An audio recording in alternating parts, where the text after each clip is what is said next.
Good morning, everyone. Happy Sunday. To help us get ready for today, I'm going to tell you about some of the exciting parts of our worship service. Before we start, let's sing a quick song to welcome everyone that has joined us. If you know it, sing along. If you don't, practice waving. I'll do the motions too. Hello, everybody. How do you do? How do you do? How do you do?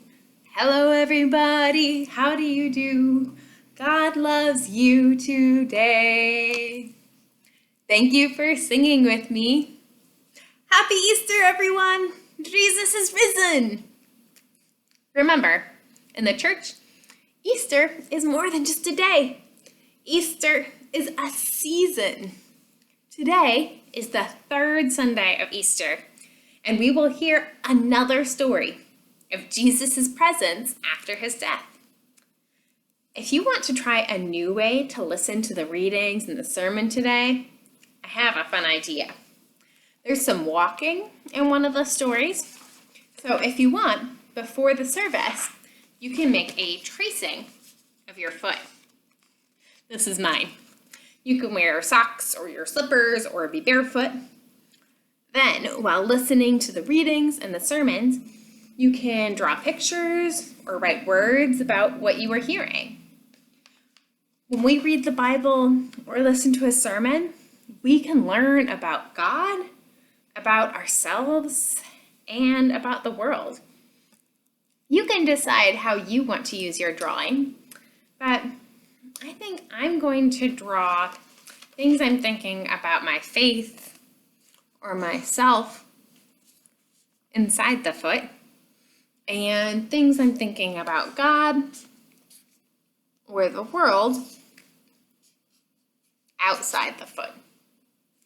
Don't worry, if your feet smell clean or your feet smell stinky or anywhere in between, you are welcome here.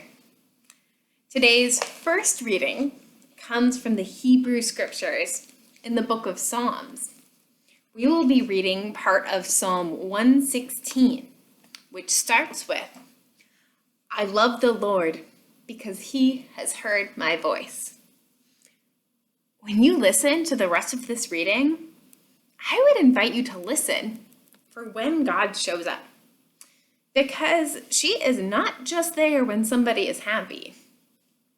Today's second reading is from the New Testament in the Gospel of Luke. Remember, the Gospels are the part of the Bible about Jesus' life. Today's story takes place after Jesus rose again from the dead. The way that Luke tells the story, the first people to know and to tell the Easter story were the women Mary of Magdala, Joanna, and Mary, mother of James. But when these brave women told people what they had learned, not everyone believed them. They thought the women's story sounded like nonsense. In Luke's story today, that's where we start. Two friends are walking together, talking about all of this, and then someone joins them. This new person walks with them. The two friends tell this new person about what has been going on and how confusing and scary all of it is.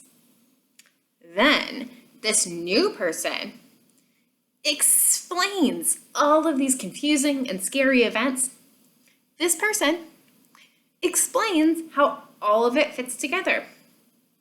When they sit down to eat, this new person takes bread and blesses it.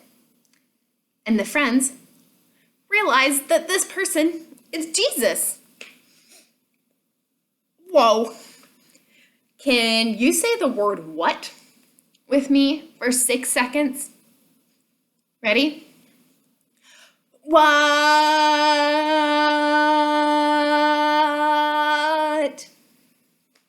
That was Jesus the whole time? And these two friends didn't recognize him? Wow. When I hear this story, I remember that experiences change who we are. When we experience something big, we learn and we grow. We might not recognize ourselves when we go through big changes, or we might not recognize our friends or our teachers. We might not even always remember that God is with us. We might not recognize God's presence among us. Our friends in the story, and Jesus, and everyone who was around for the first Easter experienced something really big and really hard. We still celebrate Easter today. What happened back then changed my life, and it definitely changed theirs. Right now, in April 2020, church looks a little bit different than what we're used to. Our lives are a little bit different than what we're used to. Because we are not meeting in the church building, church might feel different. We might not recognize it. That's why I love this book that I am going to share with you. It reminds me what it means to be a church. This book is called This is the Church, and it's written by Raymond Cunningham and illustrated by Ariel, Landy.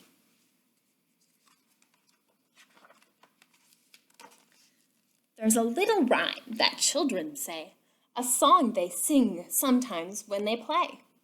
This rhyme is about God's family. To do it, just move your hands like me. Here is the church. Here is the steeple. Open the doors and see all the people. I'll do it with the hands. Close them in together like this and say, here is the church, here is the steeple, open the doors, and here are the people. What a great rhyme. Isn't it neat? But wait, this story's not yet complete.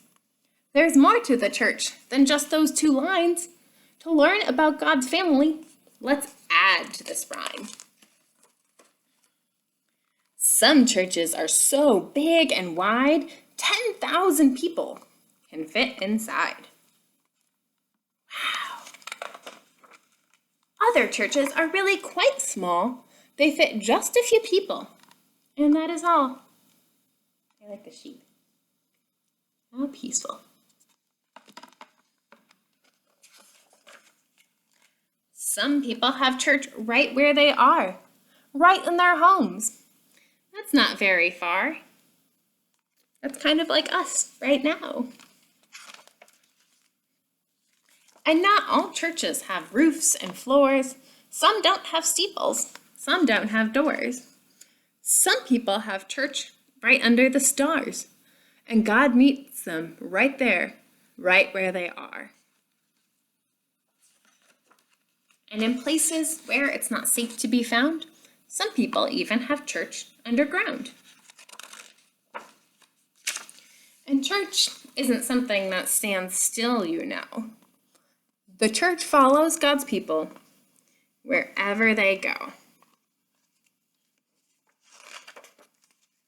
The church moves in buses, planes, and cars to share God's love. The church has gone far.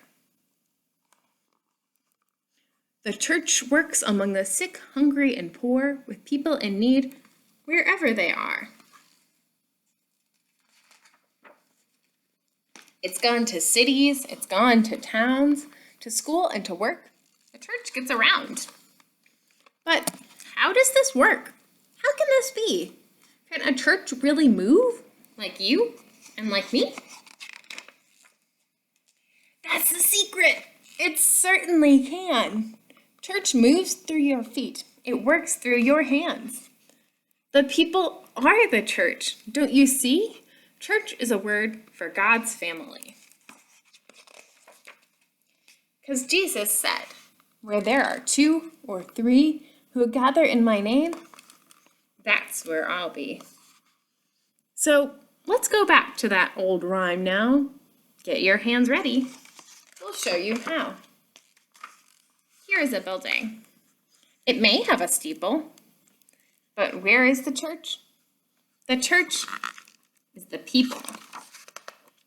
And if you want to try a different version of the hands, you can take your hands and clasp them together, just like you normally might. Then you can say, here is the church, here is the steeple. You can open the doors, but really, the church is the people. The last line from the last hymn for today goes like this. Christ is risen, Christ is present, making us what he has been. Evidence of transformation in which God is known and seen. Did you hear that? Christ is present, making us what he has been. Evidence of transformation in which God is known and seen. You are the church. We are the church. When you share love with others, that is evidence of God's love. I am so glad that you share your love and your light with this world.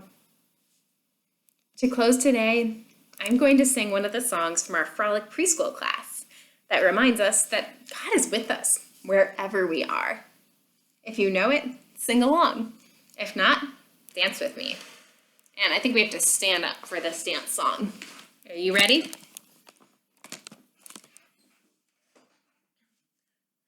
When we walk, we know that God is walking with us everywhere we go. When we walk, we know that God is walking with us everywhere we go. God will be in front. God will be in back. God will be around us and will keep our feet on track. When we walk, we know that God is walking with us everywhere we go. When we walk, we know that God is walking with us everywhere we go. Thank you for singing me. Thank you for joining me. Thank you for being a part of the church and for sharing your love. Remember, God is walking with you wherever you go. I hope you really enjoy the service today. Bye.